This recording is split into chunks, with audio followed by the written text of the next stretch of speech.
একটা পেজ বানিয়েছো, পেজে যদি কিছু সমস্যা থাকে, সেই পেজটা যদি তোমরা ডিলিট করতে চাইছো, আজকের এই ভিডিওটা তোমরা সম্পূর্ণ দেখতে থাকো।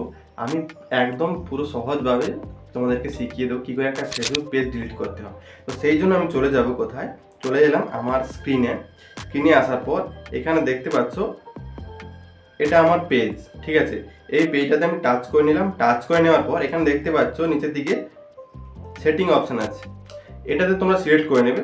সিলেক্ট করে নেওয়ার পর এখানে একটু নিচের দিকে তোমরা চলে আসবে, এ দেখতে পাচ্ছ অ্যাক্সেস অ্যান্ড কন্ট্রোল, এই অপশানটা মোস্ট ইম্পর্টেন্ট। এখানে হচ্ছে পেজ ডিলিট ডিঅ্যাক্টিভ সব কিছু করা যায়। এই যে ফার্স্ট অপশান দেখতে পাচ্ছ ডিঅ্যাক্টিভ পেজ, এই দেখতে পাচ্ছ এটা যদি তোমরা ডিঅ্যাক্টিভ করে রাখতে চাও তাহলে তোমরা ডিঅ্যাক্টিভ করবে, মানে কিছুদিন তোমরা বন্ধ রাখতে পারবে।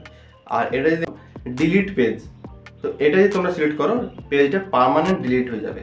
কিন্তু তোমরা চাইলে যদি চাও 30 দিনের মধ্যে আবার লগ ইন করো, তাহলে কিন্তু পেজটা আবার চলে আসবে, ঠিক আছে। তো এটা কন্টিনিউ করে দেবে। কন্টিনিউ করে দেওয়ার পর এই যে নিচে থেকে দেখতে পাচ্ছ I don't find this page useful, ঠিক আছে। তারপরে কী করবে তারপর তোমরা কন্টিনিউ করে নেবে, ঠিক আছে। তারপরে কন্টিনিউ করে দেবে। কন্টিনিউ করে দেওয়ার পর এখানে তোমরা দেখতে পাচ্ছ এটা আমার মেন অ্যাকাউন্ট, তো এখানে পাসওয়ার্ডটা দিয়ে দিতে হবে। তো এই যে দেখতে পাচ্ছ পাসওয়ার্ডটা দিয়ে দিচ্ছি। এবার দেখাচ্ছে এই পেজটাকে তুমি ডিলিট করতে চাইছো, আবার একবার কনফার্মেশন দিচ্ছে। তো আমি এখানে ডিলিট পেজ করে দেবো, ঠিক আছে। এই দেখতে পাচ্ছ একটু লোডিং নিচ্ছে। বন্ধুরা পেজটা আমার ডিলিট হয়ে গেছে অলরেডি।